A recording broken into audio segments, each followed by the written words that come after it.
ma'am. Okay, say hi to your mommy. Hi. Makakauwi ka na, gusto ko na mabuo kasi yung pamilya ka namin. Uuwi ako. Kaya muna, matapos ni mama yung punta ka para naisip ko. Kasi may upa na tayong makakain. Uwi ka na. Kailan ko pa matatapos ng kontrata? Dalawang taon. Dalawang taon. 2024. Okay. Sige. Uwi na lang po tayo. Kasi, talagay na lang ano. Itatanong lang Maayos naman po, ma'am, ang lagay ng inyong trabaho dyan. Oo, okay naman. Wala naman po pang-aabuso, Hindi ka na- dalawang pasahod. Wala po.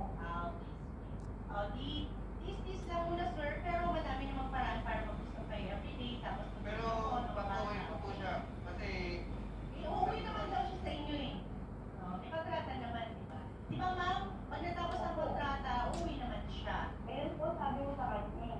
ayun, yung ginawa mo. Paano yung ginawa mo? Uulit ka na naman yan.